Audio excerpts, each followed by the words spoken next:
Metsaka ny fiarabana ho antsika rehetra izay manaraka ny fandaharana ity ihany ny tenako.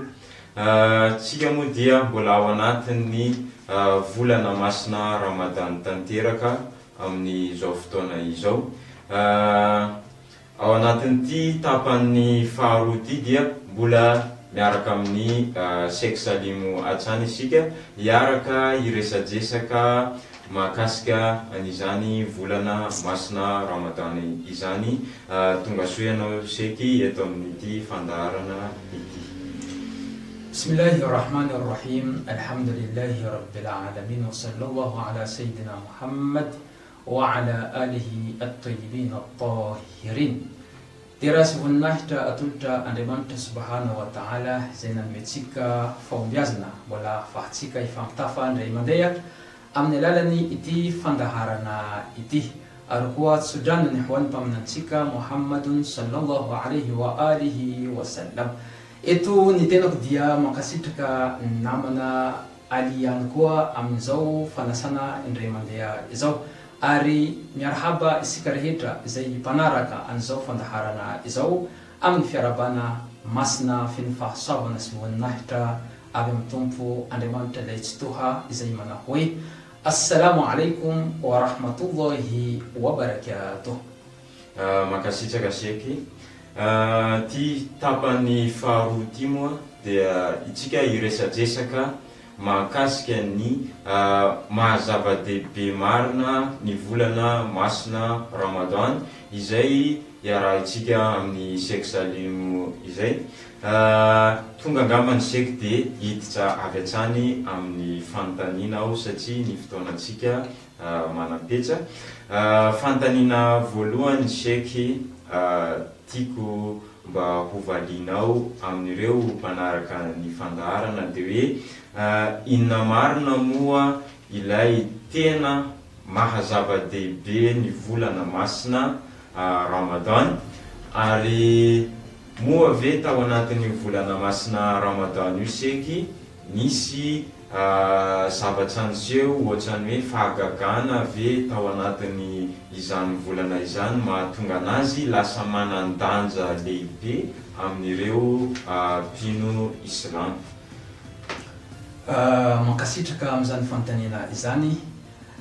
Marina tokoa fa ny volana masina Ramadan dia volana izay manana maizy azy eo anatrehan'ny Tompo Allah tabaraka wa ta'ala. Volana izay manana asina manokana ary indrindra fa manana ny mahazava-dehibe azy izany volana masina Ramadan izany. Ka anisan'ny zavatra izay mahazava-dehibe ny volana masina Ramadan dia rahatsika mijery ireo a'amaly, ireo imbadaty, ireo fanompoana isan-karazany, ireo asa soa maro samihafa anatin'ny volana masina Ramadan dia lasa avoroa eny izy ireo. Rahatsika hoe manao imbada, manao fahasoavana, manao asa soa, manao zavatra tsara amin'ny volana hafa ankoatran'ny volana masina Ramadan dia mahazo valisoa isika. Fa kosa ireo asa soa, ireo imbada na fanompoana isan-karazana izay ataotsika anatin'ny volana masina Ramadan dia tsy mitovy ilay valisoa izay azontsika amin'ny fanaovana ireo zavatra ireo any amin'ny volana hafa ankoatran'ny volana masina Ramadan. Fa lay amin'ny volana masina Ramadan dia lasa avoroa eny zany lay valisoatsika amin'ilay asa ataotsika mandritra ny volana masina Ramadan. Ohatra raha tsika manao fanompoam-pivavahana as-sala amin'ny volana hafa ankoatra amin'ny volana masina Ramadan, raha ohatra ka tenentsika hoe ohatra fotsiny raha tenentsika hoe mahazo fahasoavana anankiray. Fa raha ohatra ka zany fotoam-pivavahana izay ataotsika izany hoe ataotsika anatin'ny volana masina Ramadan dia lasa mahazo fahasoavana anankiroa zany tsika. Zany hoe lasa avoroa eny zany lay asa soa ataotsika rehetra mandritra nyity volana masina Ramadan. zay dia anisan'ny zavatra anankiray mahazava-dehibe ny volana masina Ramadan. Tahaka zany koa dia misy zavatra sasantsasany rehefa ataotsika reo zavatra reo amin'ny volana hafa ankoatra ny volana masina Ramadan dia tsy azahoantsika fahasoavana, tsy azahoantsika valisoa. Ohatra amin'izay dia ny fatoriana. Ny fatoriana dia zavatra mubah, hoe rehefa tsika manatanteraka azy tsika tsy mahazo valisoa avy amin'Andriamanitra, tsy mahazo fahasoavana avy amin'Andriamanitra.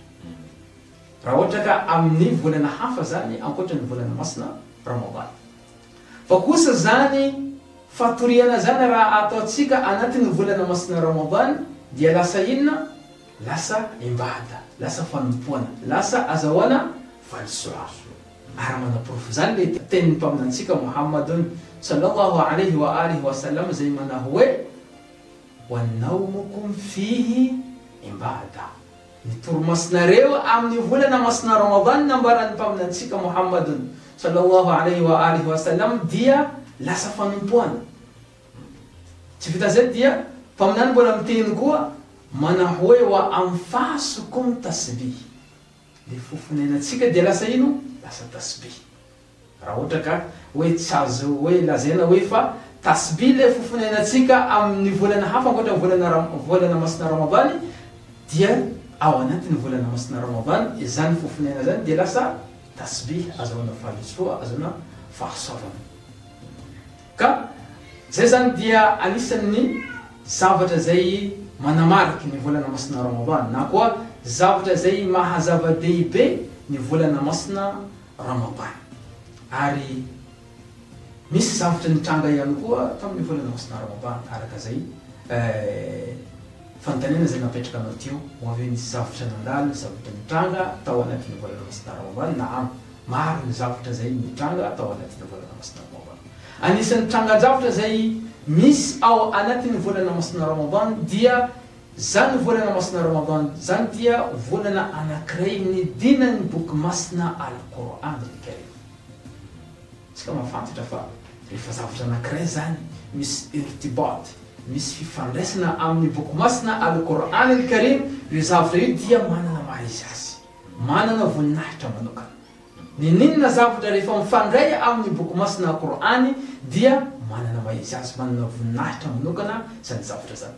Ka anisan'ny hoe nidinan'ny boky masina Al-Quran al-Karim zany volana masina Ramadan zany tsy mahagaga raha ohatra ka manana maha-izy azy manokana zany volana masina Ramadan zany. Tahaka zany koa zany volana masina Ramadan zany dia anatin'ny volana zany alina ny lahatra zay alina zay andaharany Andriamanitra tabaraka wa ta'ala ny fiainan'ny zanak'olombelona rehetra. Tsy amin'ny volana hafa, tsy amin'ny volana Sha'ban, tsy amin'ny volana Rajab, tsy amin'ny volana Dhulqa'dah, tsy amin'ny volana Muharram, fa nataony Andriamanitra ao anatin'ny volana masina Ramadan zany zavatra zany. Ka zany dia anisan'ny zavatra zay nitranga hoe misy na ho azo lazaina hoe fagagana misy ao amin'ny volana masina Ramadan zany. Zay angamba afahako mamaly aniny fanontaniana iny. Mankasitraka sika amin'izay valim-panontaniana izay.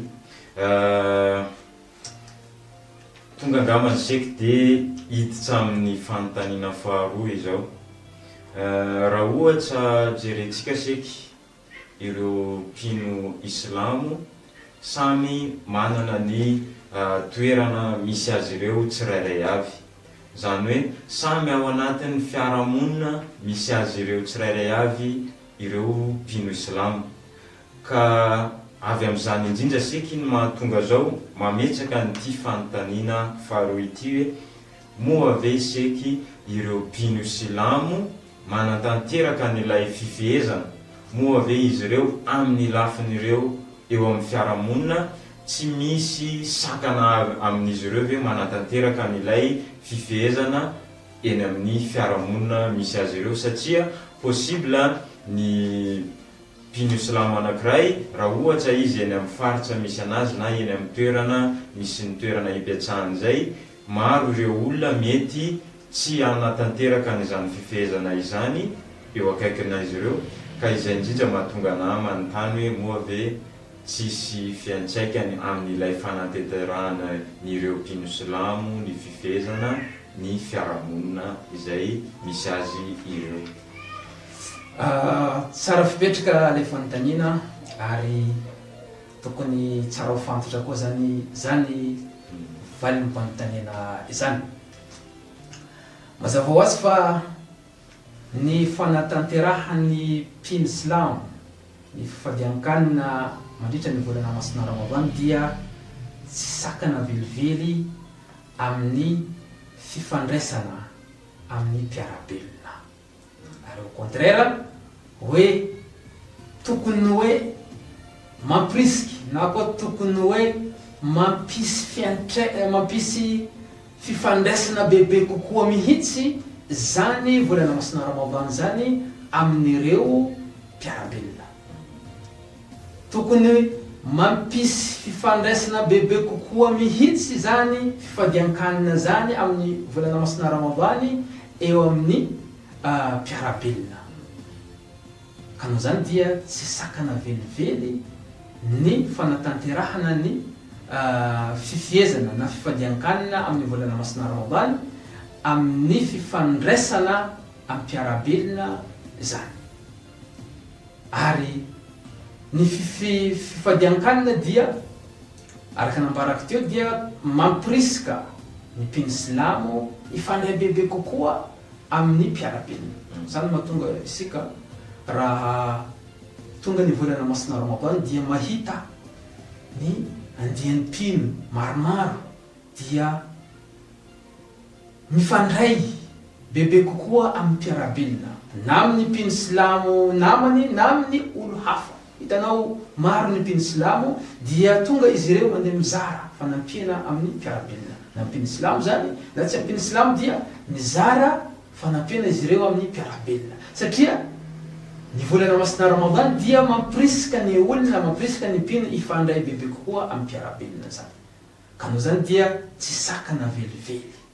Ary ny finoana silamo dia tsy manana fanakavahana na koa tsy manana hoe manavaka olona hoe ty mpiara-finoana amiko dia ty tsy miara-finoana amiko dia avahana izy ireo, tsy ohatran'izay le finoana silamo. Ny finoana silamo dia tsy manavakavaka mihitsy.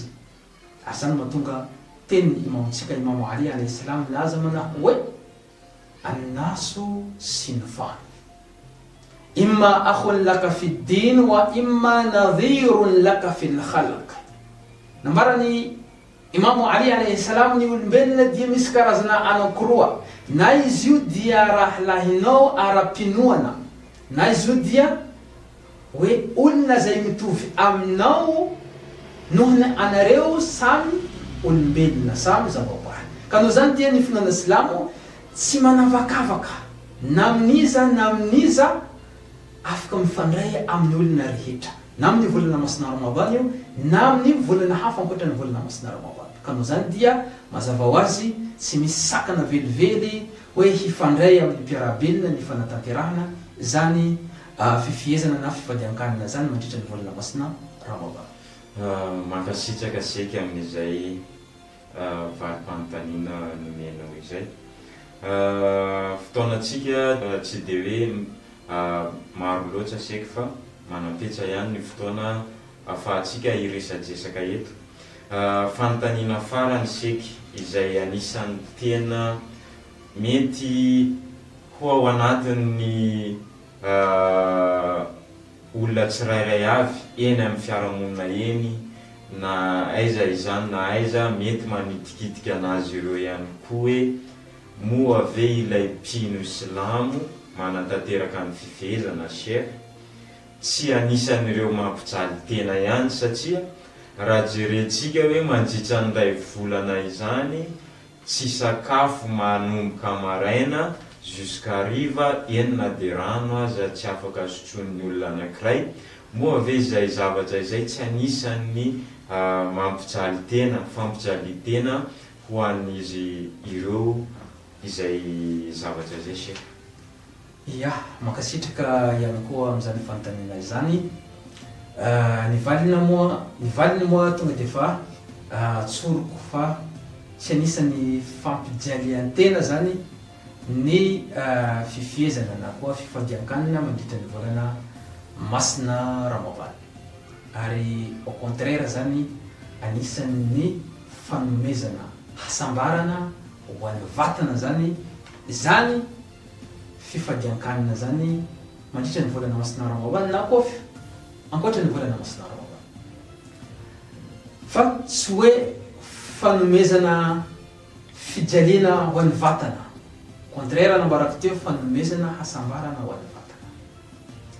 Satria raha tsika mijery amin'izao fotoana zao dia efa maro ireo dokotera, ireo manam-pahaizana hoe mahatsikaritra, mahafantatra fa lay fifadian-kanina dia efa anisany zavatra anankiray manome fahasalamana. Zany hoe miteraka fahasalamana zany fifadian-kanina zany. Ary voatsela mihitsy ny tenako dia nahita dokotera anankiray hoe nanazava zany zavatra zany hoe inona le tombotsoa ara-batana zay azo amin'ny fifadian-kanina zay hitako tao amin'ny Facebook. Dokotera izy dia hoe nahita hoe ireo tombotsoa ara-batana hoe hazo amin'ny alalan'izany fifadian-kanina zany. Ka noho zany dia efa mibaribary amin'ny olona rehetra zany zavatra zany, fa tsy anisan'ny fampijaliana tena ny fifehezana mandritra ny volana masina Ramadan, fa au contraire nambarako anisan'ny fanomezana hasambarana ho an'ny tena. Io mitovy amin'ny hoe olona anankiray manatanteraka fanatanjahantena. Ao anatin'ny fanatanjahantena dia misy kotrana somary mafimafy, misy somary mangotsongotsika ny vatana.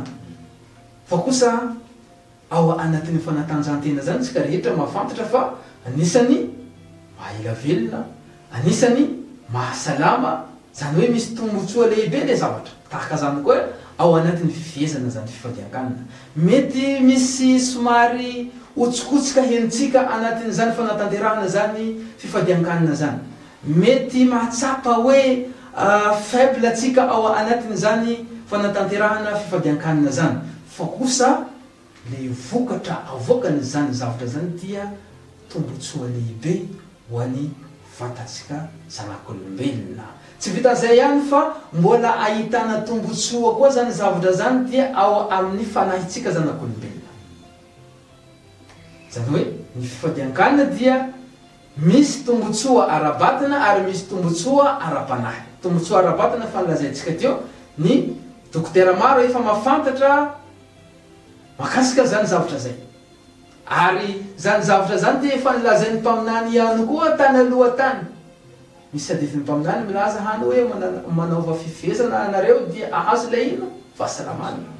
Zany hoe talohany nahafantarany ireo dokotera hoe efa anatin'ny fifehezana dia misy inona tombotsoa, misy fahasalamana ara-batana, dia mpaminany efa nilaza zany dia tamin'ny vanim-potoana zay nisy azy tany. Tahaka zany koa nambarantsika misy tombotsoa ara-panahy. Satria ny fifehezana dia mitaiza olona anankiray koa ara-panahy zany. Manadio ny fanahy, rehefa madio ny fanahinao, mazava ho azy aiza le toerana misy anao? Any amin'ny paradisan'ny Andriamanitra tabaraka wa taala. Ka zay angamba afahako mamaly an'izany fanontaniana zany hoe raha atao bangotokana zany le izy, tsy anisan'ny fampijaliana tena velively mihitsy zany lay inona fanatanterahana ny fifehezana mandritra ny volana masina Ramadan na koa fifehezana ankoatra ny volana masina Ramadan. Mbola mankasitraka hatrany sika amin'izay falim-panontaniana izay. Tena afa-po tokoa moa seky tamin'izay fanazavana izay noentinao izay. Tampitra tanteraka ny fotoanantsika seky amin'ity andronio ity. Mankasitraka anao hatrany niezaka nanazava sy nanome fahafahampoa ho an'ireo izay manaraka ny fandaharana antsika seky. Ka eto am-pamaranana seky dia manome fotoana fohy ho anao izao ahafahanao manafatsafatra ho an'ireo namana pino enina dia tsy pino aza izany ao anatin'ity volana masina Ramadan ity, izay fampatsiahivana izay azahoan'izy ireo tombotsoka dia manome fotoananao zao iseky ahafahanao manao izany afatra izany. Ia, mankasitraka mialoha ihany koa namana Ali amin'izany fanomezana fotoana kely zany zay ahafahana hoe fampizarana ilay hafitra kely koa avy amin'ny tenanay mandeha amin'ny tenako voalohany ary mandeha amin'ny tsika mpino silamo maneran-tany. Ny afitrako moa tsotra ihany koa makasika ny volana masina Ramadany ihany satria tsika mbola anatiny zany volana masina izany. Tsy inona ilay afitrako fa rehefa tsika manatanteraka ny volana masina Ramadany dia tsy tokony hoe tanterahina hoe mila vita fotsiny zany ilay izy, satria ny olona anankiray rehefa manatanteraka zany zavatra zany hoe mila vita fotsiny nefa tsy manaraka ny fepetra, ny mahamarina ny fifehezana na koa fepetra zay mba azahoana tombotsoa amin'izany fifehezana zany dia lasa zava-poana ilay fifehezantsika.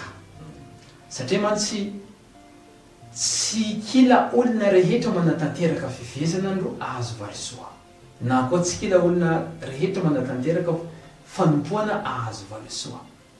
Naam, mety hoe tsy anontaniana izy amin'ilay fanompoana rehetra zay nataony satria izy navita, fa kosa mety tsy ahazo fahasoavana izy, tsy ahazo valitsoa izy.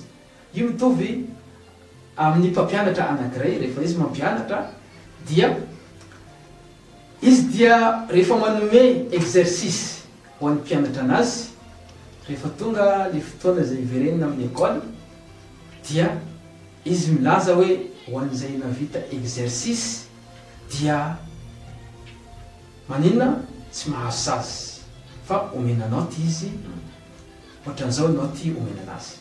Fa kosa ho an'izay tsy navita exercice dia ahazo sazy manokana izy.